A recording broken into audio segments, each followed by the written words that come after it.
Hi, it's Teresa here. Welcome to my channel today. I'm going to be talking about the how-tos of copywriting in today's video, one of the how-tos of copywriting. And I'm going to take you straight across to my board here that I have. So today is going to be about writing copywriting headlines. If you can see what I've written here. So in an advertising ad, or in any print ad, or even if it's online, I mean, the first thing that makes you want to stop and read the ad is what we call the headline, okay? And I've drawn it here, so like, let's just imagine this is a newspaper ad, or just, it could be an Instagram post or a Facebook post. And what you see here at the top of the line, or whatever it is that makes you stop and want to read that ad, and it's usually really bold and stands out from the rest of the ad, is the headline. So let's talk about the headline, and let's talk about why we have a headline in copywriting and why it's so important. So the first thing that you need to realize is that when you're writing an ad, when you're writing copy for whatever brand it might be, the sole purpose for you to write that ad is to get people to read it. So if you've written an ad and people don't stop to read it, then everything else is just a waste of your time. So why do we want people to read our ads? So I'm going to go back into the mechanics of copywriting, because headlines aren't the only thing that gets your ads read. There's so many other things that go into it, and I'll be talking about those in more detail in other videos. But just very quickly for me to give you a bit of background, before you take on a brief, or before you take on some work for a client, or before you write any copy for yourself, maybe you're a business owner or you're an entrepreneur and you want to market your brand, or maybe you're marketing other people's brands, like I did when I was an advertising copywriter. So the first thing you want to do is really take a step back and find out why you're advertising. What's the purpose of the advertising? Who are you talking to? Who's your audience? And why do you need to talk to them? Why do you need to, launch an ad, in the first place? So some of the most important things, if I can just make a quick note of those, are knowing your audience. And I'm going to grab one of my pens here, just to make it a bit clearer. So knowing who your audience is, that's really, really important. So who are you writing for? And that would also include why you're writing for them. So for example, maybe you're marketing a product which hasn't been selling very well.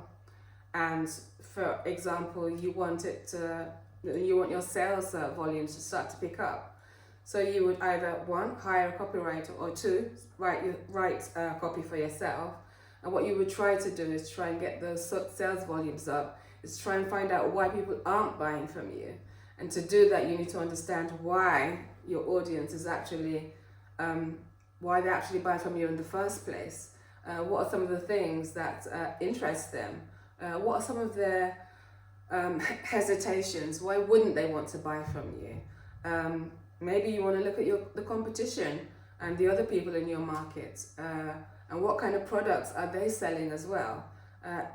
All of these things combined go into what we call research or market research, and that defines who your target audience is. So that's the first step. So once you've done the first step and you know who your audience is, the next thing you want to do is to figure out what's the best medium to write for. So for example, while I was working as an advertising copywriter, and as a veteran, hand on my heart, a lot of the copy that I have and that I will show you from the examples I'll be showing you are from ads that I wrote back in the time before, way before social media was ever a thing. In those days, it was more about print ads, television ads, and billboard ads, things like that. The classic and traditional medium, which we still have today, but obviously social media is still a very important and powerful part of any advertising campaign today. So using those principles, you'd also need to learn, obviously, the different rules for each social media platform, for example, Instagram or Facebook or LinkedIn, whichever platform you're writing for. So the most important thing would also be to find out which platform you want to write for, Now, once you've decided the platform you want to write for, you want to talk about some of the things that make your ad stand, your product or your service stand out. What are you selling? Are you selling yourself? You could be if you're a celebrity or if you're an influencer. Or are you selling a particular product, something that you want people to buy, maybe in your shop, or maybe from your online shop online. You could be an e-commerce client, or you could be a personality brand. You could be so many different things. You could also be offering a service. You could be a service-based professional and you just want to get those numbers up. So what do you do to do that? So you figure out who your target audience is, which we've talked about already, and you figure out the platform that you want to write for. Platform. And the next step would also be to figure out what people are looking for. So what distinguishes your brand from the others? So look at your competition. And then number 4, you look at your USP, which I will go into in another video, but the USP is basically what stands you out from your competitors. It's your unique selling proposition, and that's why people will want to buy from you. Okay, so I'm going to go straight into the headlines part of it, because that's what I'm going to be talking about today. So when we're looking at a headline, what does the headline need to do?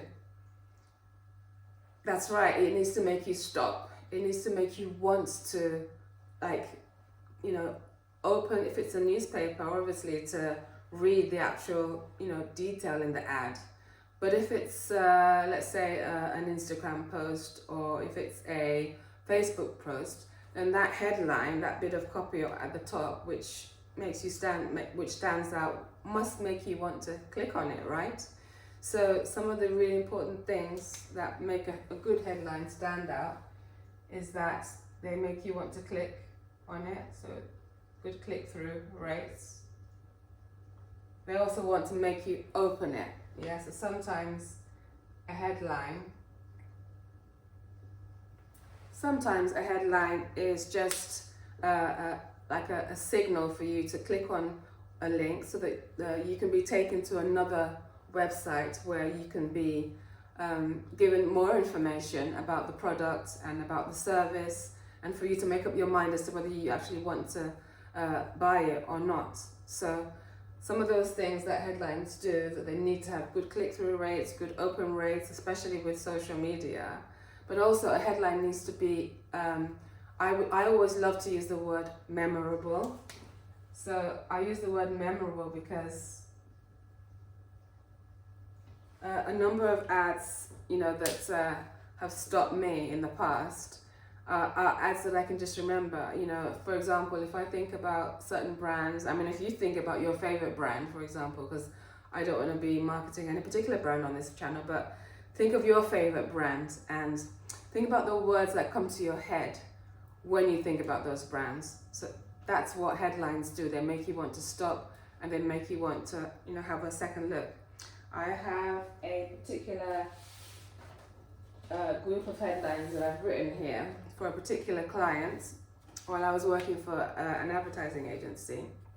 Now, some of these headlines were not the best headlines. I want to hand on heart, they were not the best headlines and they were not used in an advertising campaign. But this is just to illustrate what a headline could look like in the, in a newspaper, for example. So I'll hold that up for you to see.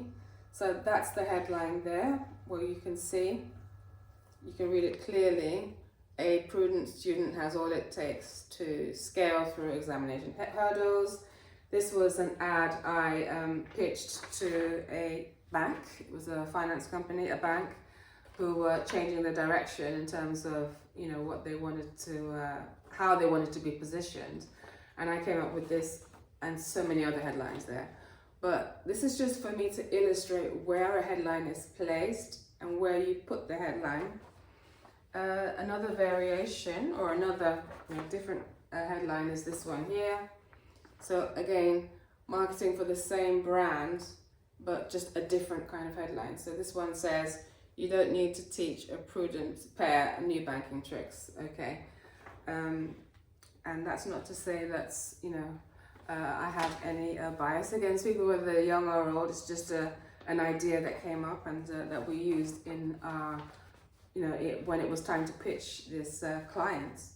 So that's one example of a headline. I also got another headline here. Now this is one that actually did go to press. So this is one I wrote for an engineering client. This company is a manufacturer of steel, equipment, and this headline actually went to press. So as you can see here, this headline has, a very, brief and precise call. It actually says an experienced ally to the oil and gas industries, and it starts off with the logo of the company, and that's the headline. And what you see down there is the body copy. Right, so this has been a very brief, explanation about what headlines do for copywriters, and when you're writing copy, whether it's for yourself or whether it's for somebody else, and some of the things that you need to remember. So remember that your headline needs to make people want to click on it, make people open it, and also make people want to remember it. People remember your headline, then they're likely going to remember whatever it is that you're selling. And you need to think about things like who you're writing for, which platform you're writing on, who your competition is, and obviously what makes you stand out as a brand. So I hope you found this useful, and I will see you in the next video. Thank you so much for watching, and don't forget to like, subscribe, and comment down below, and I will see you in the next video.